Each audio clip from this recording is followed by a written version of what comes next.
Muzikinė popietė su Jono Jakubausko dainomis. 2025 metais spalio 26 dieną Seinų lietuvių namuose vyko jauki ir šviesi muzikinė popietė, skirta iškilaus dzūkų dainininko Jono Jakubausko atminimui ir jo kūrybai. Renginį surengė Lenkijos lietuvių etninės kultūros draugija kartu su Seinų lietuvių namais. Popietės metu skambėjo lietuviškos dainos, kupinos nuoširdumo, meilės gimtajam kraštui ir tautiniai dvasiai. Muzikinėje programoje pasirodė minėtų organizacijų kolektyvai, pristatydami Jono Jakubausko dainas, kurios iki šiol žavi savo paprastumu, šiluma ir melodinė raiška.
Yeah.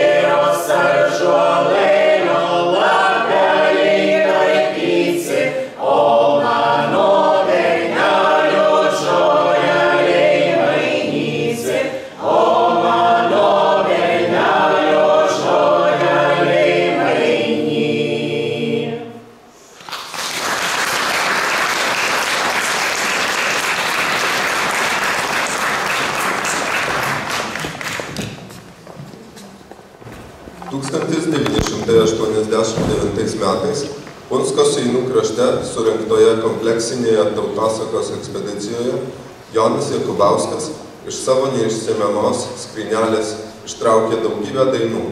Daug iš jų buvo mažai girdėtos. Dabar archyvuose yra per 200 jo dainų. Dainininkas dalyvavo įvairiuose folkloro festivaliuose Lenkijoje, savo talentų stebino Vilniaus klausytojus ir net Petersburgo etnomuzikologus. Kartu buvome nuvykę į Vengožavo festivalį, kur Rugpjūtės dainą padainavo ir lenkų, ir lietuvių kalbomis. Pasakojo, kad nukirtus rugius su vainiku ėjo į Krasnogrūdos dvarų, tai dainavo ir lenkiškai. Ir dėl repertuaro platumo, ir dėl poetinių tekstų meniškumo bei dainavimo stiliaus ypatybių, jo turtas laikytinas ne tik Seinų krašto, bet apskritai dzūkų tradicinio dainavimo etalonų. Taip sako Lietuvos muzikologai. Aš dabar norėtų paprašyti paleisti dainą, kur užrašyta namuose, video, ir vėliau paprašysime profesorių Rytį Ambrazevičių, kad jis padainuotų, nežinau, keletą dainų šito dainininko ir pasidalintų savo prisiminimais. Aš galiu čia irgi dabar dar visi prisiminimus pasakoja, tai kažkada, dabar gerai neprisimenu metų, buvome Vilniuje, man atrodo, tai buvo dainų šventė ir girdime, čia tai tikrai dainuoja Jonucis. Nugi pasirodo, kad ne Jonucis, o čia mūsų gerbiamas Rytis. Tai labai bus irgi smagu paklausyti ir išgirsti jo pasakojimą. Kai vaikščiojo momutės dukrai, o ji vaikščiodama labai gaiviai verkė, motinėlė šauk. Motinėlė mano, sąlygalėlė mano, nevaiskur dernėjo, kur laukas ne. Laukelis neautas, jėjelis nepjauta, o pažvernu žėlis karkamelėse. Pragėrė žirgelį, jėgimo baljelį, pėstės namo ėjo per dienas gulai. Jadroji saula vedė tieselių, lankės ir aš jo, lankščiuos už jo netekės. Anksti ryto jau per dvarelį ėjau, pamačiau atjojančių pulkelį. O jūsų ronėliai, kad tikri broleliai, laiskite žirgelius ir nelygias lankelis. Laiskite žirgelius ir nelygias lankelis. Imkite dalgelas ir baltas rankelis. Imkite dalgelas ir baltas rankelis.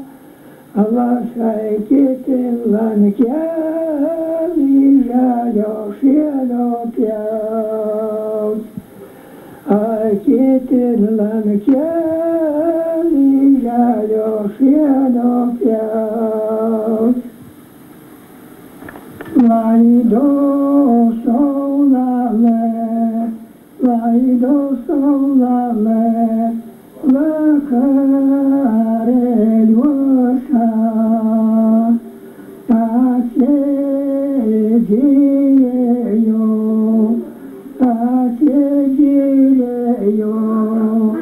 pusrykeliuose. Klausė saulale, ar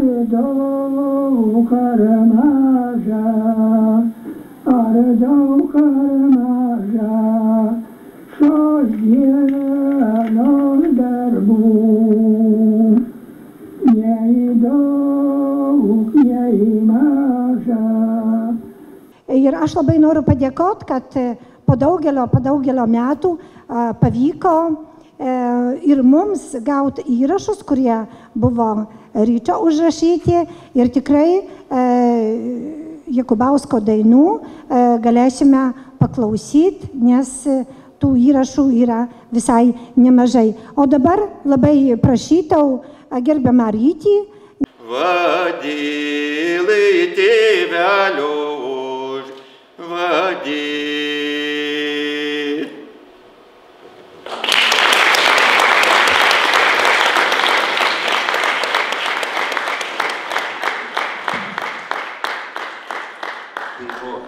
Padainuosite jūs daugiau, jūs ten labai daug dainų dabar turite, bet beje, dauguma tų dainelių, kurios buvo įrašytos tada į tas audio kasetės, dabar yra skaitmenizuotos ir jūs jas turite, bet dar liko, ten reikia dar pažiūrėti, dar nėra visos tos Jono dainos. Nu, dabar, kaip čia, sena istorija iš praeito tūkstantmečio.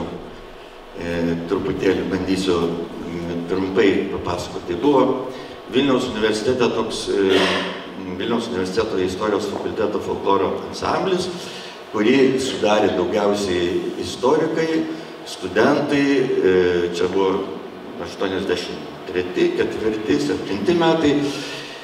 Paskui ta kompanija kažkaip po truputį jie baigė mokslus ir išsivaikščiojo, aš tuo metu vadovavau jau tenai ir toksai buvo kaip ir štilis, bet atėjo, prisikvietėm naujų draugų, pasidarė naują grupę ir galvojam, iš kur repertuarą mums imti dabar. Na tai aišku, ten buvo ir kalendorinių dainų, iš įvairių knygų, bet kaip tik tuo metu mes tiesa pradėjom važinėti pirmiausia į Švenčionių kraštą, į ekspedicijas, tenai irgi prisirinkom daug dainuojamų ir ne tik dainuojamos tos medžiagos, bet kaip tik paskui vyko, kaip Aldutė pasakojo, tą kompleksinę ekspediciją jūsų krašte. Ir aš jau neprisimenu kaip, bet aš patekau pas Jonucį. Ar mane ten paskyrė, ar aš pats ten užsinorėjau, nebeprisimenu. Bet, žodžiu, na tai buvo tikras lopis mums. Mes pradžioje to žodžio ansamblio daugiau negu pusę dainų, tai buvo jo dainos. Jo dainos ir taip pat Pajaujienės, Maksimavičienės, Dusnyčios dainininkų. Na, žodžiu, ir kai reikėjo tam ansambliui sugalvoti pavadinimą, tai, nes reikėjo mums važiuoti į užsienius ir ten jie sako, mums netinka toks ilgas pavadinimas Ryčio Ambrazevičiaus vadovavimas folkloro ansamblis. Reikia, kad būtų kažkas trumpai. Tai tada galvojom kažką tai iš šito krašto, kad būtų kažkas ar apie upę, ežeras, Alnio ežeras, galvojom, bet tokia firma Vilniuje Alna, tam kažkaip netiko mums ir galvoju, koks nors šito krašto upeliukas, intakas. Ir taip intakas, tiesiog intakas ir liko ansamblio pavadinimas. Ir paskui mes tuo metu labai daug keliavom ir tuo metu, žinote, čia pradžia, 90-ieji, 91-ieji, 3 metai, kai siena buvo labai griežta, labai ilgai reikėdavo laukti iš Lietuvos į Lenkiją, ten visokios vizos dar toliau ir panašiai. Nu ir mes tik pervažiavę tą sieną, iš karto važiuodavom pas Jonucį. Va čia būtent vaizdas iš, dabar nepasakysiu, 95. ar 93 metai. Čia Jonucis, ten sėdi žilaplaukė etnomuzikologė Burkšaitinė, Laima Burkšaitinė, ten per vidurį. Aš dar dabar nelabai jau pažįsti galiu save. Ir kiekvieną kartą, kai važiuodavom, buvo keletas važiavimų ten toli Europą, keletas į Lenkiją, tai, žodžiu, užsukdavom pas Jonucį padainuoti draugę. Pabendrauti ir padainuoti. Ir kaip jau Aldutė pasakojo, paskui jis buvo pasikviestas ne tik jis, bet ir Punsko ansamblis ir dainininkės atskiros, ir Maksimavičius čia net buvo, ir į skamba kanklių festivalį, ir tenai pasinaudojant tą progą, kad jie visi yra, ir plokštelių studijai padarėm įrašus, įrašėm didelę plokštelę, LP, tą žodžiu, vinilinę, kur vienoj pusėje buvo Jakubausko tik tai dainos, o kitoj pusėje buvo ir Maksimavičienės, ir Pikių, ir Punsko ansamblio, žodžiu, įvairios dainos. Dar vienas toks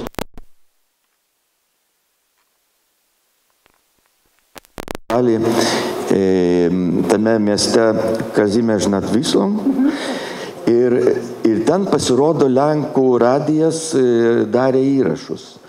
Ir aš paskui netyčia randu, kad yra išleista kompaktinė plokštelė Lenkijos tautinių mažumų dainos ir randu save kaip Lenkijoje tautinę mažumą, nes mes ten dviese su Jonuciu padainavom, jis vedė vieną dainą, o aš jam ten pritariau ir taip tapau Lenkijoje tautinę mažumą. Tai va tiek, labai malonu čia būti ir labai man tai yra svarbu, kad tos dainos nenunyksta ir kad jūs jas dainuojate ir perdodate, matosi ir jaunimas pradeda dainuoti, jums linkiu kuo nuoširdžiausiai ir Dievo ausį, kad jie išsipildytų. Aš tik tai norėjau papildyti, kaip Rytis pateko pas Jonucį. Keletą vasarų buvo ekspedicijoje savo Arvydas Žygas. Čia daugumai tai šita pavardė yra žinoma. Na ir aišku, mes tada nebeturėdami nei kuom nuvažiuoti per daug. Čia į Žagarus tai jau reikėjo į Seinus, iš Seinų vėl. Tai jis daugiau apie Punsko kraštą. Tai vad būtent Pajaujienę, tada jis rašinėjo kitus dainininkus. O va, mums irgi lyg ir knėtėjo, kad va čia ilgesnė jau tam irgi ekspedicija, ten buvo turbūt 2 savaitės, jeigu aš gerai atsimenu, ir mes pasiūlėm, kad va būtų galima nuvykti toliau šiek tiek. Tai tikrai labai smagu, nes po tos ekspedicijos Rytis nepapasakojo, jis ten dar vis važinėjo pas tą Joną ir taip tų dainų liko daug užrašyta. Bet būtų labai dar smagu ir muzikinį kūrinį kokį išgirsti, nes dar toliau mes tęsime pasakojimus.